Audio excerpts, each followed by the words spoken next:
Air kolam itu tak pernah tenang, seolah Maya masih berusaha naik ke permukaan.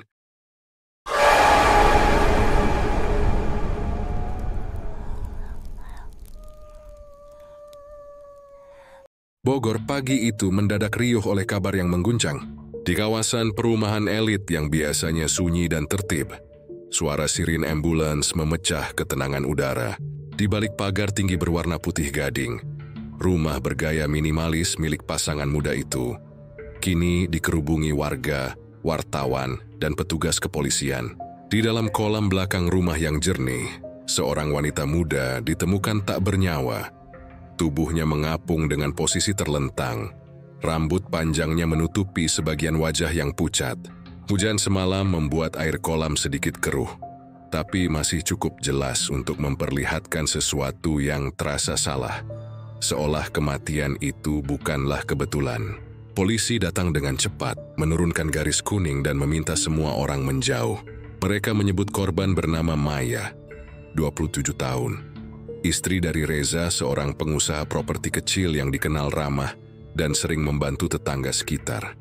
Nama yang selama ini disapa dengan senyum hangat oleh para ibu kompleks, kini berubah menjadi headline berita paling mengerikan di kota itu. Dalam hitungan jam, foto rumah mereka tersebar di media sosial. During ostongsi ribaranya sih, bagaimana bisa wanita sebaik Maya, yang katanya bahagia dengan suaminya, berakhir di kolam seperti itu? Dari luar, rumah itu tampak sempurna. Halamannya bersih, dindingnya putih, dan jendela besar di lantai 2 memantulkan cahaya pagi. Tapi di balik keindahan itu, ada aroma lembab yang tak biasa, seperti bau lumpur bercampur besi. Aroma kematian yang baru saja terjadi. Petugas forensik mengevakuasi tubuh Maya dengan hati-hati. Tubuhnya masih mengenakan gaun tidur berwarna biru muda, tipis, dengan sobekan di bagian bahu. Di pergelangan tangannya terdapat luka lebam memanjang, seolah sempat ditarik atau dicekik sebelum tenggelam. Ketika tubuhnya diangkat, air kolam memercik dan meninggalkan bayangan gelap di permukaan.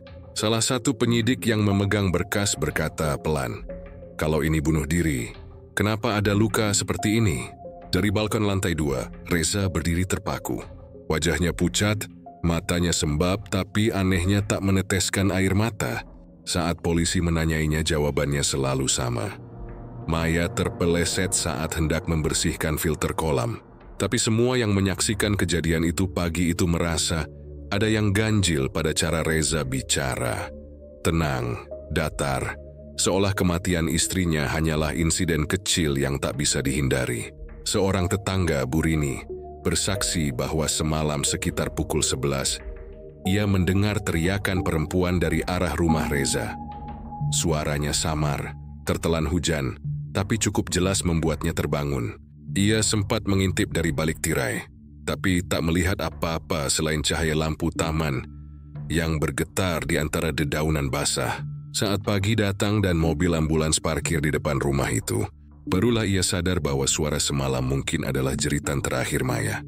Wartawan mulai berdatangan, memotret, menulis, dan menyebarkan berita dengan cepat. Istri pengusaha ditemukan tewas di kolam rumahnya. Begitu judul-judul berita muncul di layar ponsel warga Bogor. Di grup WhatsApp kompleks, orang-orang berspekulasi. Ada yang bilang Maya depresi karena tekanan ekonomi. Ada yang mengatakan ia sempat bertengkar hebat dengan suaminya seminggu terakhir. Tapi polisi yang memeriksa TKP menemukan hal yang berbeda. Di dinding dekat kolam, ada goresan panjang seperti bekas kuku, dan di dasar air, rambut Maya tersangkut di besi pembuangan air. Itu bukan posisi yang biasa untuk seseorang yang terpeleset. Dari catatan forensik awal, ditemukan pula air di paru-paru Maya yang bercampur darah segar, tanda bahwa ia masih hidup saat tenggelam. Luka di lehernya menunjukkan tekanan kuat dari luar. Kesimpulan awal mereka jelas, Maya tidak bunuh diri, ia dibunuh. Dan pelakunya kemungkinan besar seseorang yang sangat dekat dengannya. Reza dibawa ke kantor polisi untuk dimintai keterangan. Di sepanjang perjalanan, wajahnya tetap tanpa ekspresi. Ia hanya berulang kali berkata bahwa ia sangat mencintai istrinya dan tidak mungkin menyakitinya. Tapi bagi petugas, cara bicaranya justru menambah kecurigaan. Terlalu rapi, terlalu terkontrol, seolah sudah dihafal. Beberapa jam kemudian, video lama Maya beredar di media sosial. Dalam video itu, ia tampak tersenyum ceria di taman belakang rumahnya.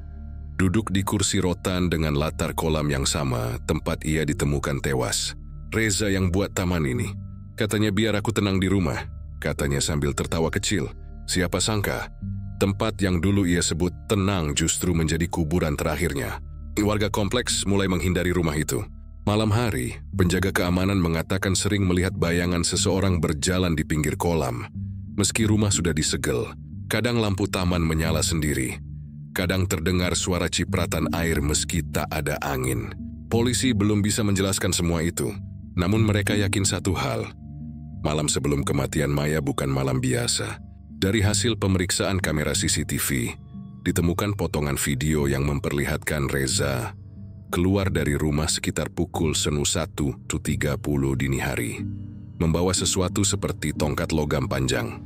Ia kembali 20 menit kemudian, basah kuyup. Tapi yang aneh, setelah itu, ia menutup semua tirai dan menonaktifkan kamera keamanan. Saat ditanya, ia mengaku tidak ingat. Dalam sidang awal, Reza tampil tenang. Ia berbicara lembut, menyebut dirinya korban dari kesalahpahaman. Tapi kesaksian para saksi, termasuk Bu Rini, serta bukti forensik yang tak bisa disangkal, mulai membentuk cerita yang lebih kelam. Polisi mulai menggali lebih dalam kehidupan rumah tangga mereka.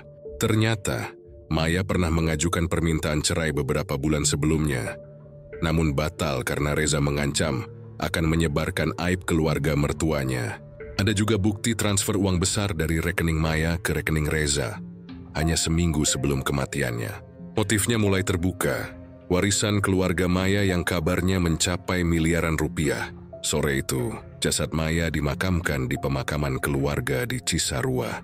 Langit mendung, udara lembab, dan hanya sedikit orang yang datang. Ibunya pingsan di sisi makam, sementara Reza berdiri beberapa langkah di belakang. Wajahnya kaku seperti batu. Tak ada air mata, tak ada sesal. Hanya tatapan kosong yang sulit dibaca. Di antara bisik-bisik duka itu, ada satu kalimat dari petugas pemakaman yang kemudian jadi cerita panjang di kalangan warga. Saat peti diturunkan ke liang, air dari dalam tanah mengalir deras seperti memaksa peti itu tetap mengapung. Seolah tanahnya menolak, kata mereka. Setelah pemakaman, beberapa orang mengaku melihat genangan air di sekitar makam tetap bergetar meski angin tak bertiup. Hari-hari berikutnya, berita tentang Maya terus menjadi perbincangan. Rumahnya dijaga ketat polisi. Kolam tempatnya ditemukan kini ditutup dengan terpal. Tapi anehnya, setiap malam terdengar bunyi tetesan air dari arah belakang rumah. Beberapa petugas yang berjaga sempat melapor mendengar suara, seperti seseorang menarik napas panjang dari bawah permukaan. Mungkin hanya halusinasi atau mungkin tidak. Di Bogor yang sejuk dan lembab, cerita itu hidup lebih lama dari kasusnya sendiri. Setiap orang yang melintas di depan rumah putih itu akan menunduk. Sebagian karena takut, sebagian lagi karena merasa bersalah, telah percaya bahwa kematian Maya hanyalah kecelakaan. Namun waktu perlahan mengikis semuanya, hingga hanya tersisa satu kesan yang tak bisa dihapus. Di balik setiap rumah yang tampak damai, bisa saja ada kolam yang menyimpan rahasia paling gelap manusia. Di mata tetangga, rumah tangga Maya dan Reza tampak seperti gambaran sempurna dari pasangan muda yang bahagia. Setiap pagi, suara tawa mereka sering terdengar dari dapur, disusul aroma kopi dan roti panggang yang keluar lewat jendela terbuka. Reza selalu mengantar Maya ke depan pagar sebelum berangkat kerja, mencium keningnya sambil berpesan, "Jangan lupa makan siang ya." Di sore hari, mereka sering terlihat berjalan berdua di sekitar kompleks, kadang menggandeng tangan, kadang bercanda dengan anak-anak tetangga. Semua yang melihat mereka akan berkata, "Pasangan ini luar biasa." Jarang ada yang serukun itu. Tapi seperti kaca yang hanya memantulkan cahaya dari satu sisi, kehidupan mereka sebenarnya tidak seindah yang tampak.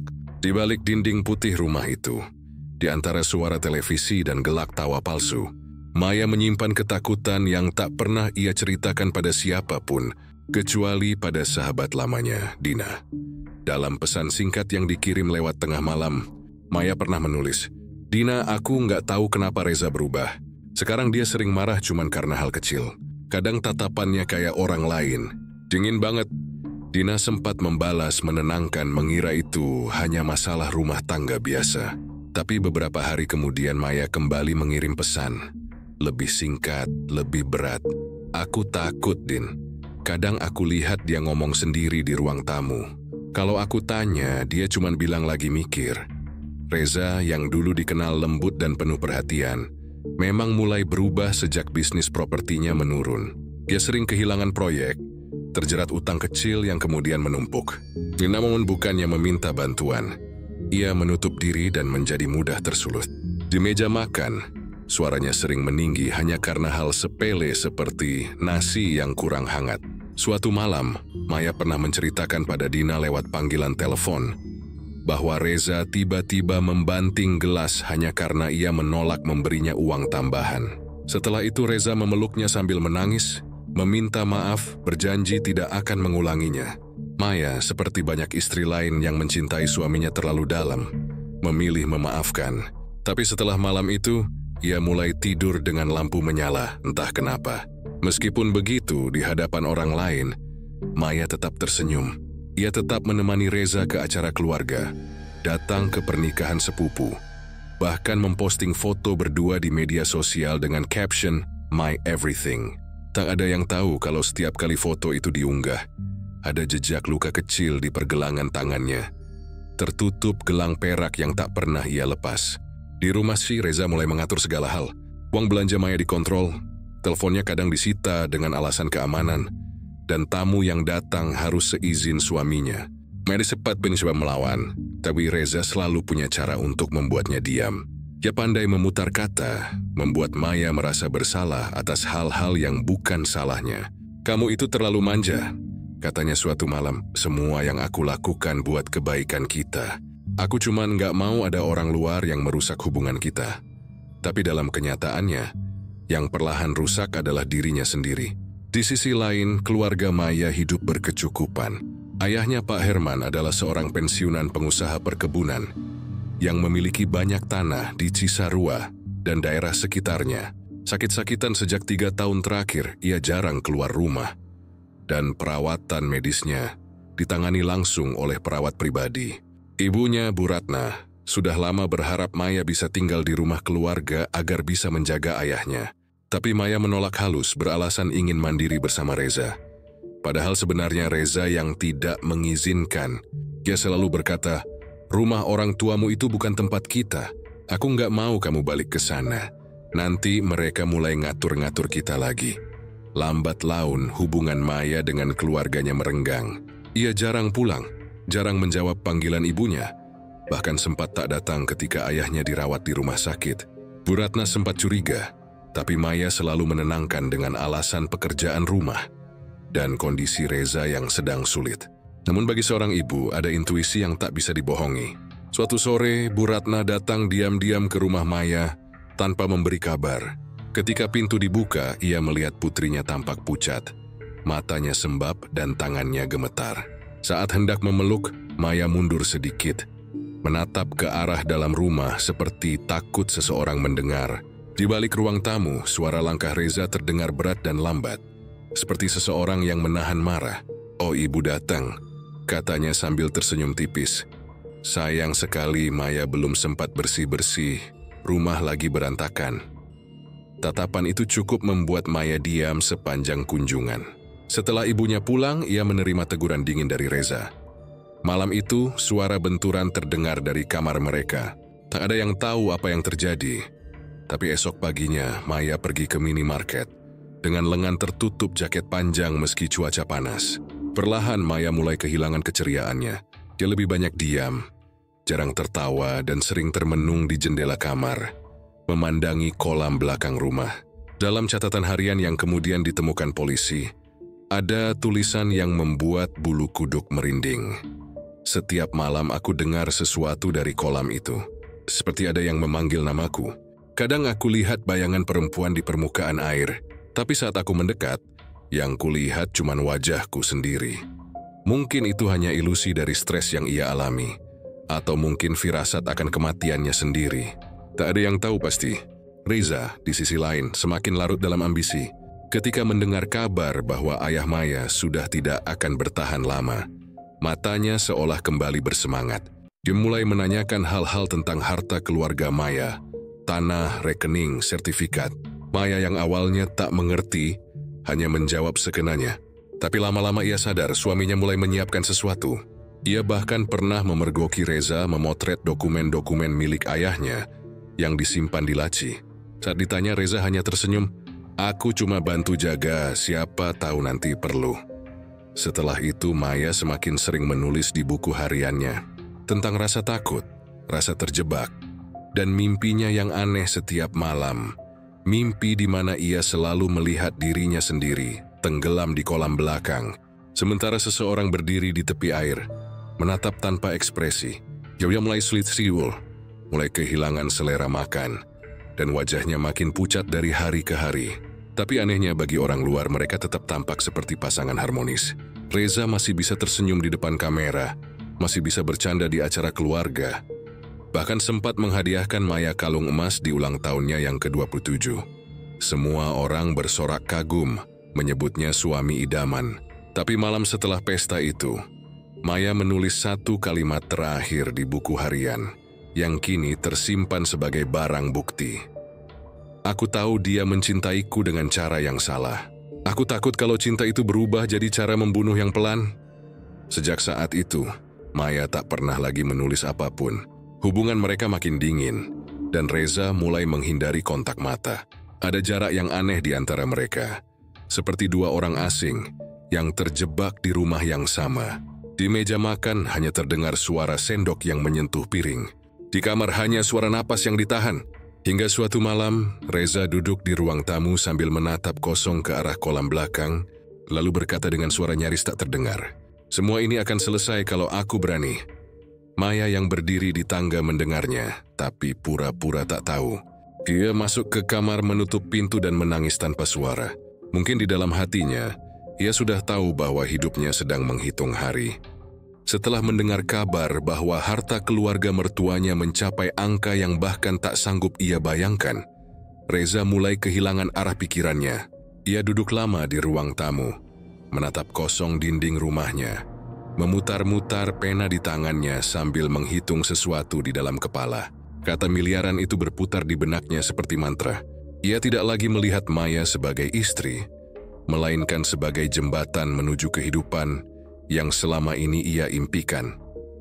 Rumah yang lebih besar, mobil baru, kebebasan dari utang, dan status sosial yang membuatnya dihormati lagi di lingkungan bisnisnya. Dalam pikirannya, ia mulai membangun cerita pembenaran bahwa semua ini bukan keserakahan tapi keadilan. Ia merasa telah banyak berkorban, menanggung beban rumah tangga, menjaga Maya, dan merawat hubungan yang mulai retak. "Aku cuma butuh sedikit keadilan," bisiknya suatu malam di depan cermin. Tapi kata keadilan itu lambat laun berubah menjadi hak. Dan dari sanalah niat gelap itu mulai tumbuh seperti benih busuk yang perlahan menembus permukaan. Reza mulai mempelajari kehidupan Maya lebih dalam, tapi bukan dengan cara suami yang penuh kasih, melainkan seperti seseorang yang mengamati target. Ia tahu kapan Maya tidur, kapan ia menulis di buku hariannya, bahkan tahu berapa kali ia membuka jendela kamar di malam hari. Dia mulai mengatur jadwal agar Maya tak pernah keluar tanpa sepengetahuannya. Semua telepon masuk harus melalui dirinya. Dan setiap kali Maya mencoba menghubungi Dina atau ibunya, Reza akan muncul tiba-tiba dan berkata dengan nada lembut namun mengancam, "Ngapain kamu masih bahas keluarga? Aku ini keluargamu sekarang." Dalam diam, Reza juga mempelajari hal-hal yang tak pantas dipelajari oleh seorang suami. Ia mulai mencari di internet tentang cara kerja tubuh manusia saat tenggelam. Berapa lama seseorang bisa bertahan tanpa udara, dan bagaimana sebuah kecelakaan bisa diskenariokan dengan sempurna. Di dalam laptopnya tersimpan puluhan tab pencarian yang ia buka larut malam. Semuanya berkaitan dengan kematian yang tampak alami. Jebakan tiba artikel forensik dan menonton dokumenter tentang pembunuhan.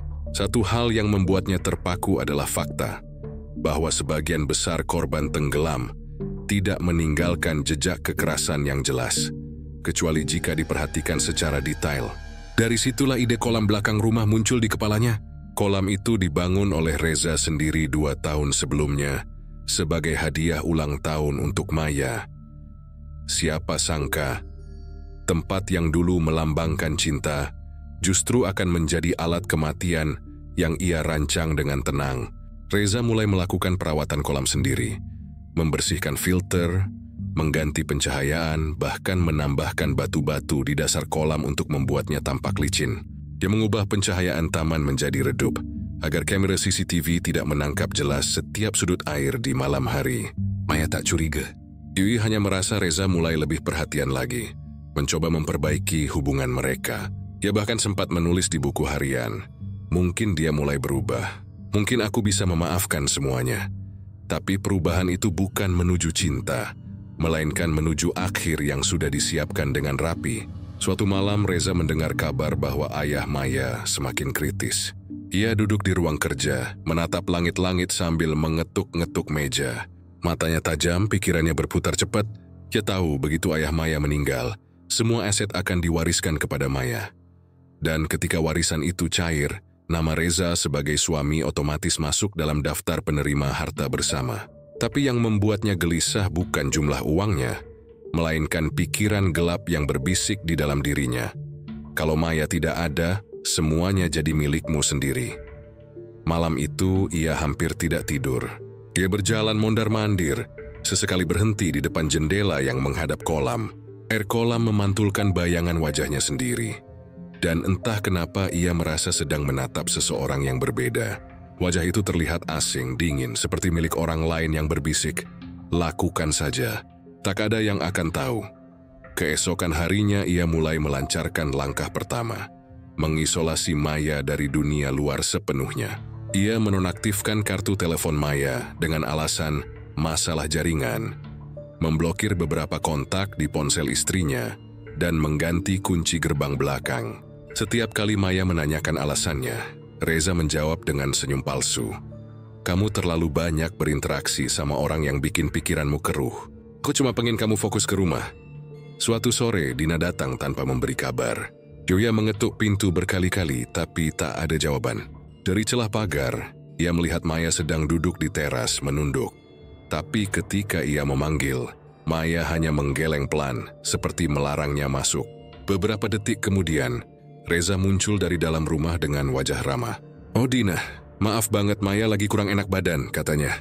Dina sempat ingin membalas, tapi sorot mata Maya cukup membuatnya pergi.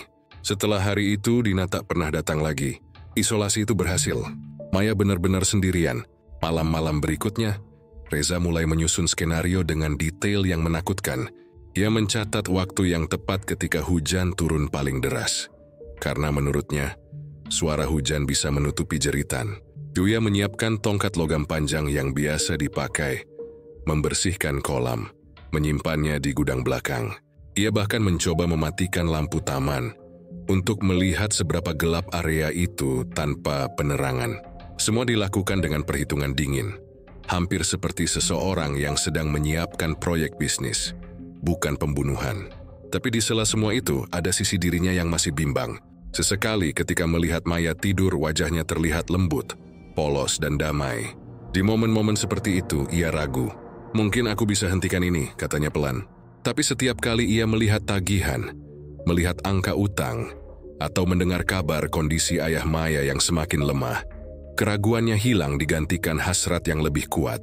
Yoya mulai berbicara pada dirinya sendiri di cermin, mencoba meyakinkan diri bahwa yang akan ia lakukan hanyalah membebaskan. Kalau dia pergi duluan, dia nggak akan tahu sakitnya kehilangan. "Aku yang menanggung semuanya. Ini bukan kejahatan, ini pengorbanan." Kalimat itu terus ia ulang hingga suaranya terdengar seperti mantra. Tak ada lagi ruang logika di dalam pikirannya. Hanya justifikasi dari dosa yang belum dilakukan. Beberapa malam sebelum tragedi, Reza membeli obat penenang di apotek. Katanya untuk dirinya sendiri yang sulit tidur.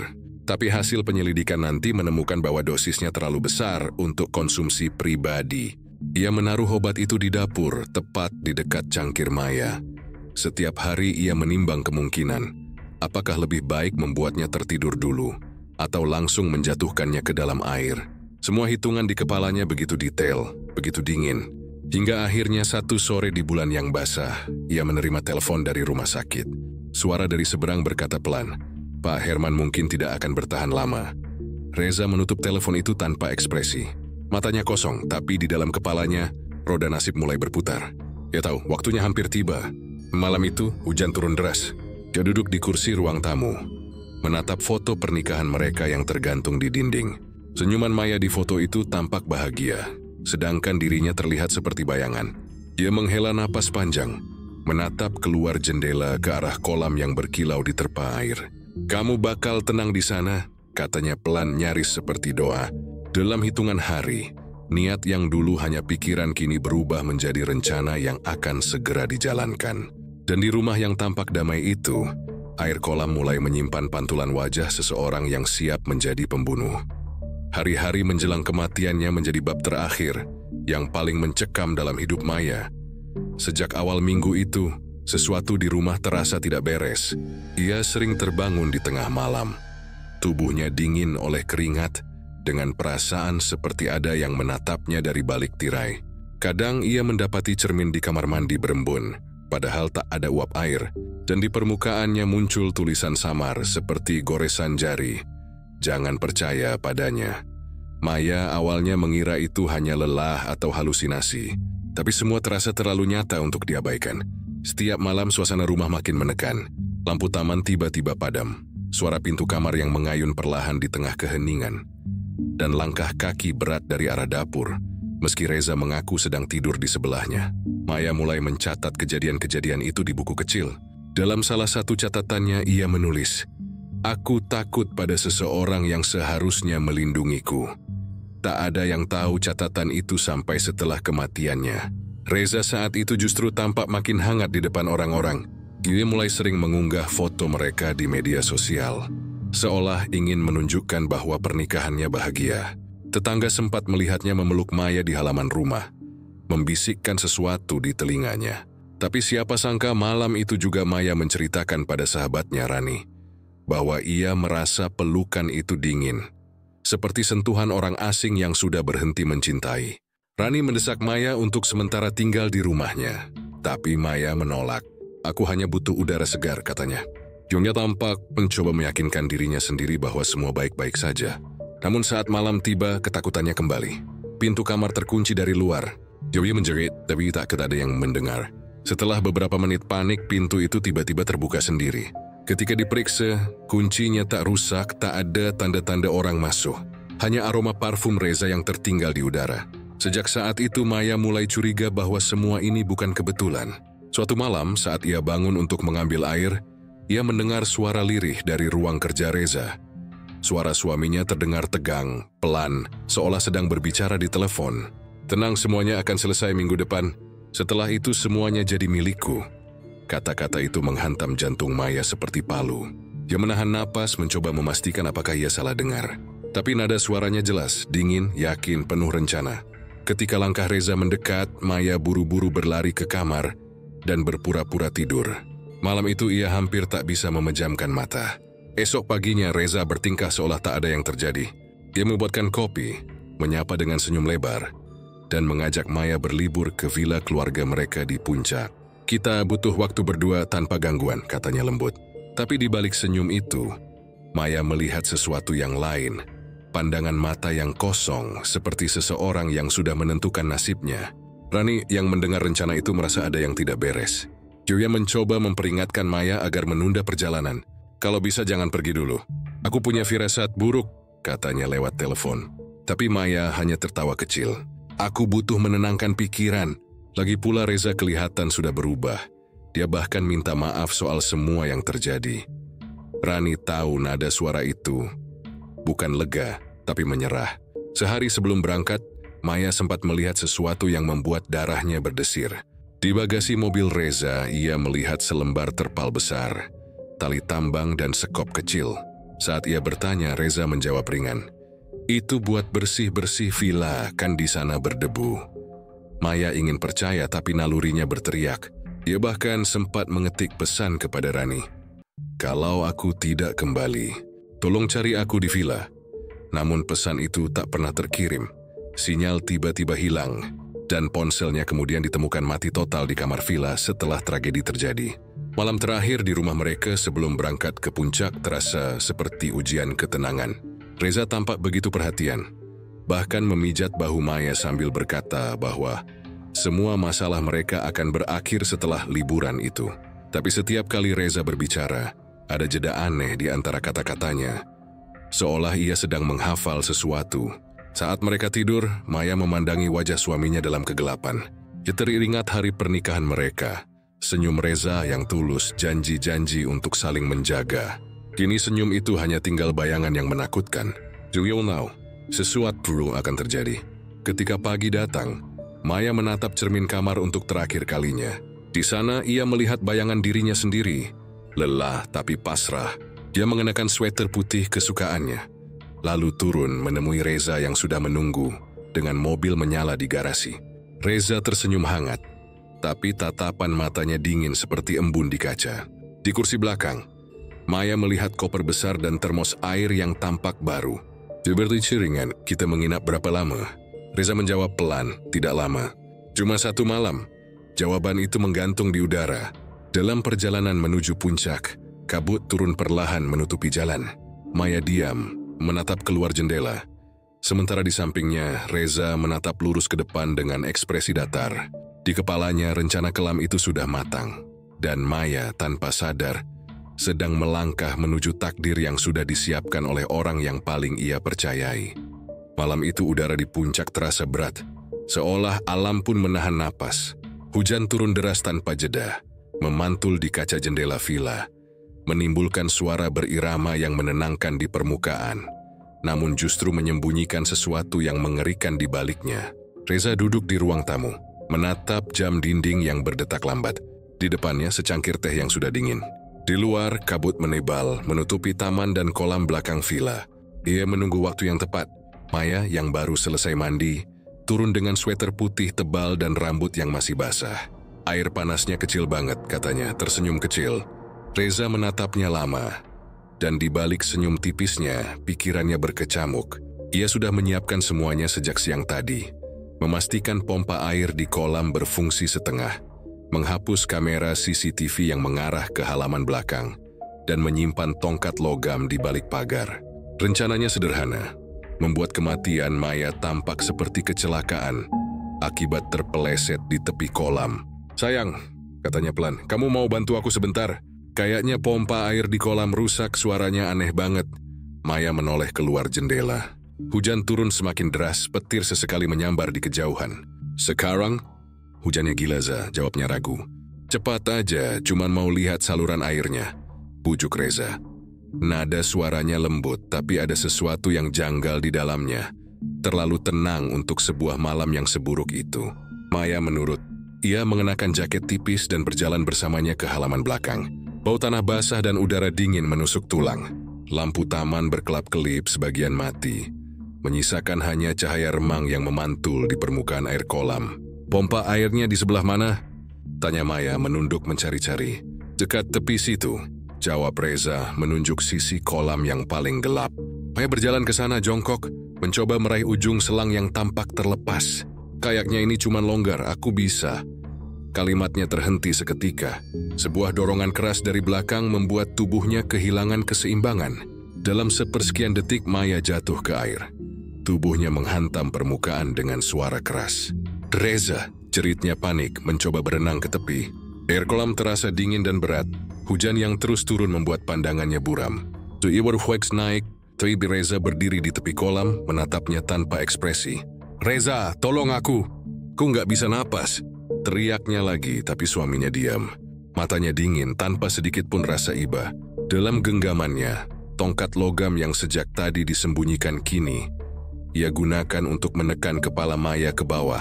Maya menjerit memukul-mukul permukaan air, tapi tenaganya kalah oleh berat tongkat yang menekannya. Reza menatapnya tanpa suara. Hanya terdengar hujan dan suara air yang bergejolak. "Maaf, Mai," bisiknya pelan. "Kamu nggak akan paham." Dalam pandangannya, wajah Maya tampak antara ketakutan dan kebingungan. Air masuk ke paru-parunya, tangannya berusaha meraih apapun. Batu, tepi kolam, bahkan ujung celana Reza. Tapi Reza menggeser kakinya perlahan, menyingkir, tetap menatap korban yang kini mulai kehilangan tenaga. "Kau terlalu polos," katanya lagi, lebih kepada dirinya sendiri. Petir menyambar langit, cahayanya menyorot wajah Reza yang pucat dan basah oleh hujan. Saat itu mata Maya terbuka lebar. menatap ke arahnya dengan pandangan yang tak akan ia lupakan, antara kemarahan dan pengkhianatan. Detik berikutnya, tubuh Maya melemah. Tangan yang tadinya berusaha meraih kini tenggelam perlahan. Hujan menutupi suara terakhirnya, menyapu semua bukti, seolah alam pun ikut menyembunyikan kejahatan malam itu. Reza berdiri diam cukup lama, menatap air kolam yang kini tenang. Hanya sisa gelembung yang muncul perlahan sebelum akhirnya lenyap. Ia menarik napas panjang, lalu menjatuhkan tongkat logam ke dalam air, memastikan tak ada yang tersisa di tangannya. "Selesai," gumamnya lirih, nyaris seperti mengucap doa. Lalu berjalan masuk ke villa, menanggalkan bajunya yang basah, menatap dirinya di cermin. Di wajahnya tak ada ketakutan, hanya kepuasan yang aneh. Tapi di balik bayangan di cermin, ia hampir yakin melihat sesuatu. Seolah mata Maya menatapnya balik dari refleksi air yang mengalir di dinding kaca. Ia menggedip dan bayangan itu hilang. Malam terus berlalu, hujan tak kunjung reda. Reza duduk di ruang tamu, menatap kosong ke arah jendela. Di luar kolam beriak pelan, lalu sesuatu membuatnya menegang. Di tengah deru hujan, ia mendengar suara kecil, seperti seseorang mengusap kaca jendela dari luar. Suara itu lirih, nyaris tertelan oleh angin. Reza menoleh cepat, tapi tak ada siapa-siapa. Ia menghela napas, menenangkan diri. "Cuma imajinasi," katanya pelan. Namun saat ia berjalan menuju kamar, genangan air di lantai terasa aneh. Jejak kaki basah terbentuk, menuju ke arah dapur, seolah seseorang baru saja masuk dari luar. Reza berhenti di tempat, tubuhnya kaku. Ia menatap jejak itu, ukuran kecil telapak kaki wanita. Ia berusaha menghapusnya dengan handuk, tapi jejak itu terus muncul lagi. Basah seperti dicetak ulang setiap kali ia berpaling. Malam itu, meski ia berhasil membuat pembunuhan terlihat sempurna, sesuatu di villa itu mulai berubah. Lampu berkelap-kelip tanpa alasan, air kolam yang tenang tiba-tiba beriak sendiri. Dan ketika Reza menatap keluar jendela lagi, ia melihat sesuatu di permukaan air. Sepasang mata terbuka lebar di bawahnya, menatap lurus ke arah villa. Mata yang sama, milik wanita yang baru saja ia tenggelamkan. Hujan baru berhenti menjelang pagi, meninggalkan aroma tanah basah dan hawa dingin yang menusuk hingga ke tulang. Reza duduk di tepi ranjang, wajahnya pucat namun matanya tajam. Bukan karena duka, melainkan karena rencana yang harus dijalankan sempurna. Demi tahun waktu sangat penting. Sebelum cahaya matahari menembus kabut pagi, ia menyiapkan panggung kebohongan yang telah ia susun jauh hari. Sekitar pukul 5, ia mengangkat telepon dengan suara bergetar. "Hello, tolong. Istri saya. Dia tenggelam. Cepat, tolong kirim bantuan ke Villa Cendana, daerah Puncak." Teriaknya pura-pura panik, menambahkan isak tangis yang terdengar meyakinkan. Polisi dan tim medis datang sekitar 30 menit kemudian. Reza berdiri di dekat kolam, tubuhnya masih dengan pakaian basah. Ia menggigil, tapi bukan karena kedinginan, melainkan karena ia tahu sedikit saja salah bicara, semua bisa runtuh. Saat jenazah Maya diangkat dari kolam, wajahnya tampak tenang tapi tangannya menggenggam sesuatu yang keras. Seorang petugas mencatat, sementara Reza terus memeluk tubuh istrinya. Menangis keras memohon agar polisi cepat menolong, meski semua tahu sudah terlambat. Dia cuma mau bantu betulin pompa air," ucapnya terbata. "Aku masuk ke dalam sebentar, pas keluar, dia udah di air." Tangisnya terdengar pecah, seolah benar-benar kehilangan. Polisi mengangguk pelan, berusaha menenangkan, tapi dari sorot mata mereka, ada sesuatu yang tidak sepenuhnya percaya. Villa itu diperiksa menyeluruh. Tidak ada tanda-tanda perkelahian. Tidak ada suara keras yang didengar tetangga villa lain. Semuanya tampak normal, terlalu normal untuk sebuah kecelakaan. Satu-satunya saksi hanyalah Reza sendiri. Sore harinya, jenazah Maya dibawa ke rumah sakit untuk autopsi. Reza ikut, duduk di ruang tunggu dengan ekspresi sedih yang nyaris meyakinkan siapapun yang melihat. Namun di dalam dirinya ada sedikit rasa lega. Semua berjalan sesuai rencana. Ia bahkan sudah menyiapkan narasi di kepala. Maya terpeleset saat memperbaiki pompa air. Air kolam licin karena hujan. Dan ketika ia datang membantu, sudah terlambat. William Tuitai setidur dengan tenang, percaya semuanya akan berakhir seperti yang diinginkan. Tapi 2 hari kemudian, telepon dari kepolisian membuat jantungnya berhenti berdetak sesaat. "Pak Reza, hasil awal forensik sudah keluar. Kami butuh Bapak datang ke kantor untuk beberapa pertanyaan tambahan. Suara di ujung telepon terdengar formal tapi datar. Reza berusaha tetap tenang. Dia datang dengan pakaian rapi, menampilkan citra pria yang sedang berduka tapi kooperatif. Di ruang penyidik, seorang perwira menatapnya lama sebelum berbicara. Kami menemukan beberapa hal yang menarik, Pak Reza. Boleh saya tahu lagi bagaimana kejadiannya? Reza mengulang cerita yang sama, dengan nada suara yang terlatih. Tapi penyidik tidak menulis apapun. Ia hanya menatapnya, lalu berkata pelan. Di sekitar kolam tidak ditemukan bekas terpeleset. Tidak ada jejak kaki.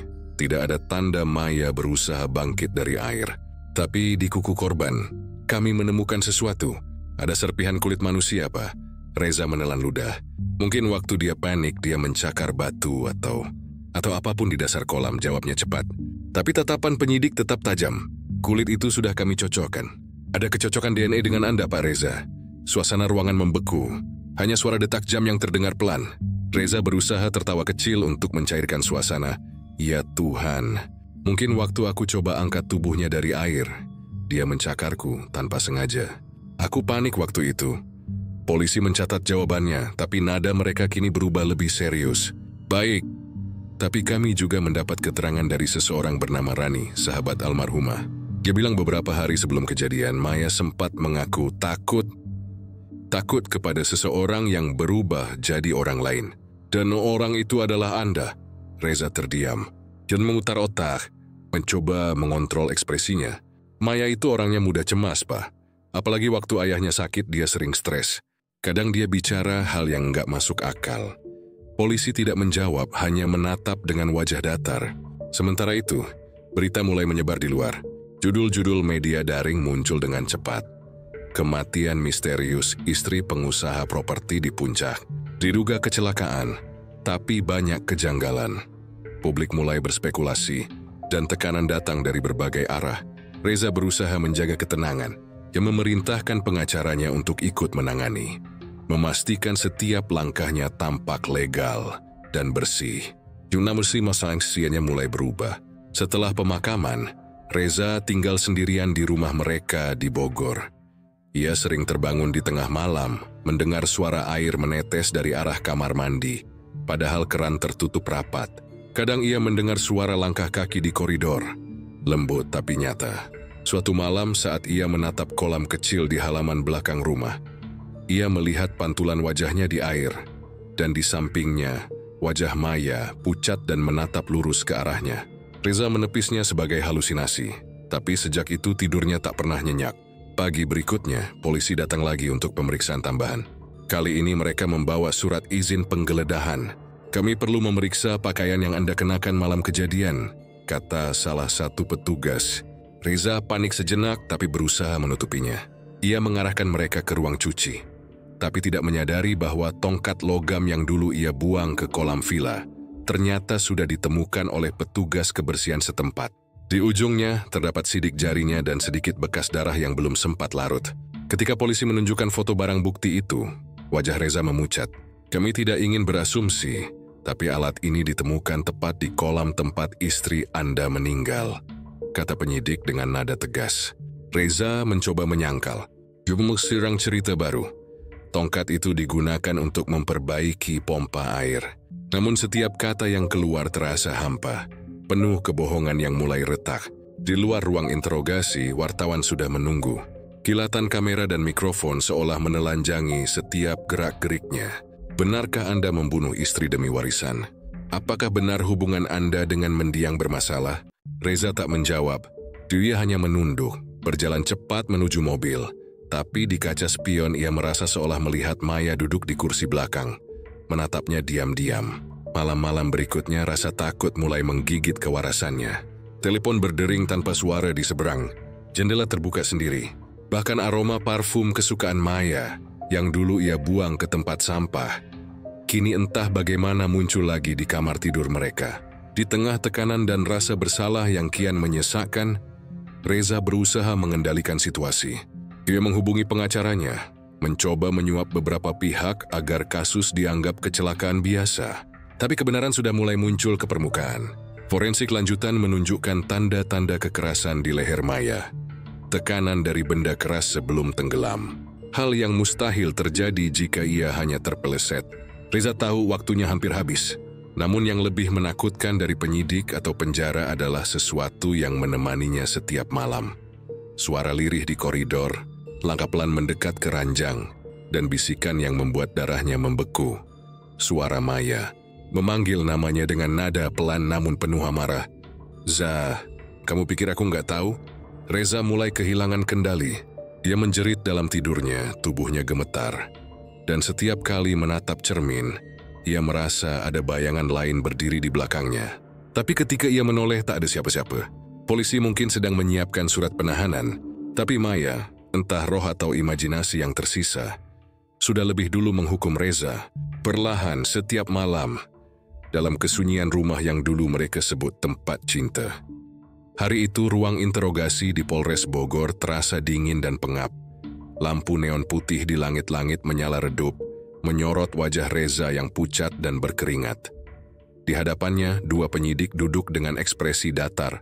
Satu memegang berkas hasil autopsi, yang lain menatap layar laptop dengan rekaman CCTV yang telah mereka temukan dari server cadangan villa. Reza menunduk, kedua tangannya saling menggenggam di atas meja logam. Suara jam dinding terdengar jelas, berdetak pelan namun terasa menghantam pikirannya seperti palu. "Kami sudah mendapatkan hasil lengkapnya, Pak Reza," kata salah satu penyidik membuka pembicaraan. "Menurut hasil autopsi, korban masih bernapas saat tubuhnya masuk ke air. Tidak ada luka benturan di kepala, tidak ada tanda terpeleset. Artinya seseorang sengaja menenggelamkannya." Reza menelan ludah. "Tapi itu nggak benar, Pak. Saya..." "Tunggu dulu," potong penyidik lainnya dengan suara tenang namun tajam. Ia menggeser sebuah foto ke arah Reza. Dalam foto itu terlihat tongkat logam yang ditemukan di dasar kolam, masih basah dan berkarat. "Kami juga menemukan sidik jari Anda di sini, persis di bagian ujung yang digunakan untuk menekan." Reza terdiam, napasnya mulai berat. Ia tahu tongkat itu seharusnya sudah tenggelam bersama bukti-bukti lain, tapi kenyataannya benda itu justru menjadi kunci pembuka semua kebohongan. Saya cuma pakai itu buat bantu angkat tubuh Maya waktu saya lihat dia di air," katanya, suaranya nyaris bergetar. Penyidik tidak langsung menanggapi. Mereka saling bertukar pandang, lalu membuka laptop dan memutar video pendek. Di layar, terlihat halaman belakang villa. Hujan deras menutupi sebagian pandangan, tapi bayangan dua orang di dekat kolam tampak jelas. Satu sosok berdiri, yang lain berusaha naik ke permukaan air. Dalam kilatan petir, terlihat jelas wajah Reza. Tubuhnya condong ke depan, menekan sesuatu ke dalam kolam. Wajahnya tegang, matanya dingin. Saat video berhenti, ruangan itu menjadi sunyi total. Reza menatap layar itu lama, tubuhnya kaku, seolah waktu berhenti di detik yang sama saat semua kebohongan terbongkar. "Ini nggak mungkin," bisiknya pelan, suaranya serak. "Saya nggak sadar waktu itu, Pak. Saya nggak tahu kenapa saya bisa ngelakuin itu." Polisi tidak bereaksi. Mereka hanya menunggu. Akhirnya Reza menunduk, bahunya gemetar, tangannya menutupi wajah. "Saya nggak berniat bunuh dia," katanya lirih. Saya emosi. Saya capek, Pak. Maya nggak pernah ngerti saya. Dia terus ngomong soal uang, soal keluarganya, soal warisan, yang katanya nggak bakal jatuh ke saya kalau kami bercerai. Saya cuma pengen dia diem waktu itu. Saya nggak sadar kalau..." Kalimatnya menggantung, tenggelam oleh suara napas beratnya sendiri. Polisi mencatat pengakuan itu tanpa emosi. Di seberang meja, salah satu penyidik berkata pelan, "Anda sadar apa yang Anda lakukan bukan karena tidak sengaja. Anda mendorongnya, menahannya, memastikan dia tidak bernapas. Itu bukan kehilangan kendali sesaat. Itu pembunuhan." Reza menggigit bibir, matanya memerah. "Saya cuma pengen semuanya selesai. Saya pengen tenang," katanya dengan suara bergetar. "Saya pikir kalau dia nggak ada, saya bisa bebas dari tekanan itu. Utang-utang, bisnis yang hampir bangkrut, semuanya akan beres kalau warisan itu jatuh ke saya." "Dan itu cukup alasan untuk mengambil nyawa seseorang?" tanya penyidik. Reza tak menjawab. Ia hanya menunduk, Air matanya jatuh ke meja. Tapi di antara rasa takut dan penyesalan itu, ada sesuatu yang lain. Sebuah rasa lega aneh, seolah beban rahasia besar yang ia simpan selama ini akhirnya terangkat. Sementara itu, di luar ruang interogasi, wartawan mulai berkumpul di depan kantor polisi. Berita tentang pengakuan Reza menyebar cepat. Judul-judul besar muncul di berbagai portal berita. Suami bunuh istri demi warisan mertua. Pengakuan mengejutkan. Reza terungkap pembunuhan di Villa Puncak bukan kecelakaan. Publik yang sebelumnya bersimpati mulai membencinya. Di media sosial, foto-fotonya bersama Maya kembali beredar. Senyum yang dulu tampak bahagia kini terasa seperti topeng yang menyembunyikan niat keji. Di ruang interogasi, Reza masih berbicara. Dia mulai menceritakan hari-hari sebelum pembunuhan dengan nada datar, seolah semua itu bukan perbuatannya sendiri. Dia mulai curiga. Aku tahu dia bakal pergi ninggalin aku. Kalau itu terjadi, aku nggak bakal dapat apa-apa. Aku cuma berpikir, kenapa harus aku yang hancur? Katanya lirih. Malam itu, aku cuma mau buat dia takut. Aku dorong, tapi waktu dia mulai jerit dan panik, aku malah tambah emosi. Rasanya semua marah, semua sakit hati, keluar bersamaan. Aku tekan dia karena aku nggak pengen dia ngomong lagi. Ia berhenti sebentar menatap tangan sendiri. Tapi waktu dia berhenti bergerak, waktu air mulai tenang, aku sadar aku udah ngelakuin sesuatu yang nggak bisa aku tarik lagi. Penyidik menatapnya tanpa belas kasihan. Dan setelah itu Anda malah berpura-pura histeris, memanggil polisi, menciptakan cerita palsu. Anda bahkan sempat tidur dengan tenang malam itu, benar? Reza menunduk lagi. Saya pikir saya bisa lanjut hidup, tapi setiap malam saya dengar dia, Pak. Saya dengar dia panggil nama saya. Saya lihat bayangan di kolam. Polisi hanya saling pandang. Bagi mereka, hal-hal semacam itu sering diucapkan oleh pembunuh yang mulai digerogoti rasa bersalah. Tapi di mata Reza, ketakutan itu nyata. Ia tidak hanya dihantui oleh hukum, tapi juga oleh sesuatu yang lebih gelap, rasa bersalah yang menjelma menjadi kehadiran. Sementara penyidikan terus berjalan, fakta-fakta lain muncul. Rekening bank Reza menunjukkan aktivitas mencurigakan. Beberapa kali ia mencoba mencairkan deposito atas nama Maya, bahkan seminggu sebelum kematiannya. Surat wasiat yang ditandatangani, Maya juga ternyata dibuat dengan tekanan. Dokumen itu ditemukan di laci kamar villa, dengan tanda tangan Maya yang tidak sempurna. Anda sudah rencanakan ini jauh sebelum malam kejadian, kata penyidik dengan nada tajam. Anda tidak sedang tertekan, Anda sedang menghitung. Reza terdiam lama. Kemudian ia menatap ke arah cermin satu arah di dinding ruangan, seolah tahu ada orang lain yang mengawasinya dari balik sana. Saya tahu saya salah, katanya pelan, suaranya mulai serak. Tapi tolong, jangan bawa jasadnya ke kolam itu lagi. Saya nggak mau lihat air. Polisi menatapnya heran. Maksud Anda? Reza menggigil, menatap kosong ke lantai. Dia masih di sana, katanya lirih. Setiap malam saya dengar suara air di kamar mandi. Saya tahu itu dia. Saya tahu dia belum pergi. Tak ada yang menanggapi. Beberapa jam kemudian, Reza resmi ditetapkan sebagai tersangka pembunuhan berencana. Ia ditahan di sel dingin di lantai bawah kantor polisi sementara berita di luar semakin memanas. Namun di balik semua sorotan, satu hal membuat para penyidik terdiam lama malam itu. Dari hasil pemeriksaan lanjutan forensik, di dalam paru-paru Maya ditemukan sedikit air bercampur debu halus dari dasar kolam. Tanda bahwa ia masih berjuang bernapas saat ditenggelamkan. Satu napas terakhir, satu detik kesadaran, satu tatapan terakhir ke arah suaminya sebelum semuanya gelap. Fakta itu membuat kasus ini bukan sekadar pembunuhan, melainkan pengkhianatan paling dingin yang pernah tercatat di Bogor. Reza mungkin telah mengaku, tapi di matanya sendiri dosa itu tidak akan pernah selesai.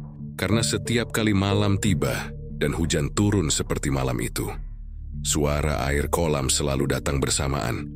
bersama bisikan yang tidak akan pernah berhenti memanggil namanya. Setelah kasus pembunuhan Maya selesai diusut dan Reza resmi ditahan, villa mewah di kawasan Puncak itu dibiarkan kosong. Tidak ada lagi suara tawa, tidak ada cahaya lampu dari jendela seperti dulu. Hanya suara angin yang terus berdesir di sela pepohonan, membawa aroma lembab dari tanah basah dan daun kering yang menumpuk. Di malam hari, udara di sekitar villa terasa lebih dingin dari biasanya. Dingin yang bukan sekadar suhu gunung, tapi dingin yang membuat dada terasa sesak, seolah ada sesuatu yang bersembunyi di balik kabut. Setelah keluarga Maya memutuskan untuk menjual villa itu, seorang penjaga baru ditugaskan untuk merawat tempat itu. Namanya Pak Darto, pria paruh baya yang sebelumnya bekerja di villa sebelah. Dia diberi upah tinggi dengan satu syarat: menjaga villa itu tetap bersih dan tidak membiarkan siapapun masuk tanpa izin. Awalnya semua berjalan normal, namun 3 hari setelah ia mulai bekerja, hal-hal aneh mulai terjadi. Malam pertama, ketika ia berkeliling membawa senter untuk memastikan semua pintu terkunci, ia mendengar suara air beriak dari arah kolam belakang. Padahal tidak hujan dan angin pun tidak kencang. Ketika ia mendekat, permukaan air terlihat tenang, terlalu tenang. Namun di tengahnya muncul gelembung kecil yang terus naik perlahan, seperti ada sesuatu di bawah sana yang bernafas. Ia menatap lebih lama, mencoba mencari sumbernya, dan di detik berikutnya air itu bergolak tiba-tiba, membuatnya hampir menjatuhkan senter. Paling ikan, gumamnya berusaha menenangkan diri. Tapi sejak malam itu, ia selalu menutup semua jendela yang menghadap ke kolam, bahkan saat siang hari. Keesokan harinya Pak Darto mencoba mengabaikan kejadian itu. Julius menyambut terus lamintawan seperti biasa. Tapi saat lewat di dekat kolam, matanya menangkap sesuatu di permukaan air. Sebuah benda putih kecil, seperti potongan kain. Ia mencoba mengambilnya dengan tongkat. Tapi benda itu tiba-tiba tenggelam. Di tempatnya muncul pantulan wajah seorang perempuan. Samar, seperti bayangan yang muncul dari bawah air. Rambutnya terurai panjang, kulitnya pucat, matanya menatap kosong ke arah Pak Darto. Ia terpaku. Detik berikutnya, bayangan itu menghilang begitu saja, berganti dengan pantulan langit. "Allah," gumamnya pelan sambil mundur, jantungnya berdetak keras. Sejak saat itu ia enggan lagi mendekati kolam, bahkan di siang bolong. Namun keanehan tidak berhenti di situ. Malam ke-7, saat bulan tertutup awan dan seluruh villa diselimuti kabut tipis, Pak Darto yang sedang berjaga di ruang depan mendengar sesuatu dari luar. Suara langkah kaki pelan, seperti orang berjalan tanpa alas mengitari villa. Ia mengira itu pencuri dan segera mengambil senter. Tapi ketika pintu dibuka, tidak ada siapa-siapa. Hanya suara angin dan tetes air dari atap. Yui menyorotkan senter ke arah taman, lalu ke kolam. Dan di sanalah ia melihatnya. Sosok perempuan berbaju putih berdiri di tepi air, punggungnya menghadap ke arahnya. Rambut panjangnya basah menutupi sebagian wajah. Perempuan itu tidak bergerak, hanya berdiri diam, menatap ke dalam kolam seolah mencari sesuatu di bawah sana. "Bu, siapa itu?" seru Pak Darto dengan suara bergetar. Perempuan itu tidak menjawab. Saat sinar senter mengenainya, tubuhnya tampak seperti kabut, samar, bergetar, dan perlahan menghilang. Yang tersisa hanya riak kecil di permukaan air, lalu keheningan mutlak. Malam itu, Pak Darto mengemasi barangnya dan pergi. Tidak kembali lagi. Villa itu kembali kosong. Namun cerita tentangnya mulai menyebar. Warga sekitar menyebut kolam itu Kolam Maya. Mereka percaya arwah Maya masih gentayangan di sana, mencari keadilan yang tidak tuntas. Ada yang bersumpah mendengar tangisan pelan dari arah kolam setiap tengah malam, seolah seseorang merintih kesakitan. Ada pula yang mengaku melihat jejak kaki basah di teras villa setiap pagi. Padahal tidak ada hujan semalaman. Seorang penjaga lain yang nekat menggantikan Pak Darto karena tertarik pada bayaran besar hanya bertahan 3 malam. Ia bercerita kepada warga bahwa pada malam ketiga, saat ia sedang menonton TV di ruang tamu, suara langkah kaki terdengar dari lantai atas. Awalnya pelan, lalu semakin cepat. Tidak mengira maling, namun saat ia naik ke atas, semua kamar terkunci dari dalam. Lalu dari kamar utama yang dulu ditempati Maya terdengar suara air menetes. Ia membuka pintu pelan-pelan dan mendapati lantai kamar penuh air. seperti baru saja digenangi. Di tengah genangan itu, terlihat bekas tapak kaki perempuan mengarah ke jendela. Ketika ia mendekat untuk melihat lebih jelas, udara di dalam kamar mendadak membeku. Di cermin besar yang tergantung di dinding, tampak bayangan perempuan berdiri tepat di belakangnya. Rambut basah menetes ke lantai, wajahnya pucat dan membiru. Ia berlari tanpa menoleh ke belakang, meninggalkan villa itu untuk selamanya. Setelah kejadian itu, tidak ada lagi yang mau menjaga villa. Namun keanehan justru makin menjadi-jadi. Kolam belakang villa seringkali berbuih sendiri di malam hari, padahal tidak ada sistem pompa yang menyala. Beberapa warga yang lewat juga mengaku melihat lampu taman villa berkedip-kedip setiap kali kabut turun. Bahkan ada seorang petugas PLN yang datang untuk memeriksa instalasi listrik di area itu dan hampir jatuh ke kolam karena merasa ada tangan yang menarik pergelangan kakinya dari bawah air. Ia bersumpah merasakan sentuhan jari-jari dingin yang menggenggamnya erat sebelum ia berhasil melepaskan diri. Cerita paling menyeramkan datang dari seorang pasangan muda yang tanpa sengaja menginap di villa itu karena tertarik dengan harga sewa murah yang dipasang pemilik baru secara online. Jadi Kirising mereskan bermain lancar sampai sekitar pukul 2 pagi. Sang suami yang terbangun karena mendengar suara air melangkah ke arah jendela yang menghadap kolam. Dalam cahaya bulan, ia melihat sesuatu yang membuat darahnya membeku. Di tepi kolam berdiri seorang perempuan dengan gaun putih basah. Rambut panjang menutupi wajah, tapi dari sela rambut itu tampak mata kosong menatap ke arahnya. Ia berbalik hendak membangunkan istrinya, tapi istrinya sudah duduk di tepi ranjang, menatap jendela yang sama. Tubuhnya kaku, matanya melotot. "Kamu lihat juga?" bisiknya. Keduanya berlari keluar villa malam itu juga. Ketika pagi datang dan mereka menceritakan kejadian itu ke warga, seorang tetua desa hanya menggeleng pelan dan berkata, "Kalian nggak seharusnya menatap kolam itu lama-lama. Dia nggak suka." Menurut cerita yang beredar, arwah Maya akan muncul lewat pantulan air bagi siapapun yang menatap permukaan kolam terlalu lama. Awalnya hanya riak kecil, lalu perlahan wajahnya muncul dari bawah, pucat dingin dengan mata terbuka lebar seolah menatap balik dari dunia lain. Beberapa orang bahkan mengaku mendengar suaranya memanggil, "Reza," dari dalam air pelan tapi jelas. Hingga kini, tidak ada yang berani mendekati villa itu setelah matahari terbenam. Kabarnya setiap kali hujan turun deras seperti malam kematian Maya, kolam itu beriak sendiri tanpa angin. Dan jika seseorang berdiri terlalu dekat, airnya memantulkan wajah yang bukan miliknya. Wajah seorang perempuan yang terus menatap dari kedalaman, menunggu seseorang untuk menebus dosa yang belum lunas. Reza akhirnya divonis bersalah atas pembunuhan berencana terhadap istrinya, Maya. Sidang berlangsung tegang dan menyita perhatian publik. Ia dijatuhi hukuman seumur hidup, dan wajahnya terpampang di berbagai media dengan label suami kejam pemburu warisan. Namun di balik jeruji besi, Reza tampak tenang. Ia jarang berbicara, jarang makan, dan hanya menatap kosong ke dinding selnya setiap malam. Para petugas lapas sering mendengar ia bergumam sendiri, pelan, seperti berbicara pada seseorang yang tak terlihat. "Aku nggak mau, tolong jangan tarik aku," katanya suatu malam sambil menatap ke sudut sel yang gelap. Tapi kisah menyeramkan tak berhenti di sana. Setelah vonis dijatuhkan, keluarga Reza di Bogor mulai mengalami hal-hal ganjil. Rumah mereka yang sebelumnya ramai dan hangat tiba-tiba berubah dingin dan sunyi. Ibunya sering mengeluh bahwa kaca di ruang tamu tiba-tiba retak, padahal tidak ada yang menyentuhnya.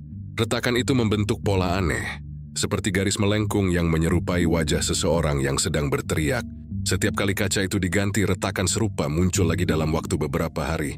Suatu malam, adik Reza, Dina, yang sedang mencuci piring di dapur, mendengar suara isak pelan dari kamar mandi belakang. Awalnya ia mengira ibunya menangis, tapi ketika ia memanggil dan tak ada jawaban, ia memberanikan diri untuk membuka pintu. Begitu pintu terbuka, lampu di dalam kamar mandi padam mendadak. Hanya terdengar suara tetesan air dari keran yang bocor. Dina menyalakan senter dari ponselnya, dan sinarnya menangkap sesuatu yang membuat darahnya membeku. Di cermin yang berembun, tampak tulisan samar dari jari yang basah, "Aku masih di sini." Dina menjerit dan berlari keluar, membuat ibunya panik. Namun saat mereka berdua kembali ke kamar mandi bersama, tulisan itu sudah hilang. Esok paginya, air di kolam kecil belakang rumah berubah keruh, seperti lumpur. Padahal semalam masih jernih. Ibu Reza mencoba mengurasnya, tapi setiap kali airnya diganti, keesokan harinya akan kembali keruh, dan bau anyir samar tercium, seperti darah yang mengering. Mereka memanggil orang pintar, seorang ustaz dari Ciawi, untuk memeriksa. Setelah membaca beberapa ayat dan melemparkan garam ke air kolam, ustaz itu terdiam lama. Ia menatap permukaan air yang tiba-tiba beriak, padahal angin sama sekali tidak bertiup. Ini bukan gangguan biasa, katanya perlahan. Ada arwah yang belum tenang di sekitar keluarga ini. Ibu Reza menangis memohon agar semuanya berakhir. Namun ustaz itu hanya menggeleng, lalu menatap kolam itu dalam-dalam. Dia tidak ingin pergi sebelum seseorang kembali ke tempatnya semula, katanya sebelum berlalu. Di malam-malam berikutnya menjadi teror bagi keluarga itu. Dina sering bermimpi basah kuyup, berjalan di tepi kolam villa yang dulu dimiliki Reza. Dalam mimpinya, Maya berdiri di tengah air dengan gaun putih yang berlumuran lumpur, rambutnya menutupi wajah, tapi dari sela-selanya tampak mata kosong yang menatapnya. Katakan pada Reza, aku menunggunya, bisiknya pelan sebelum tubuhnya lenyap di bawah permukaan.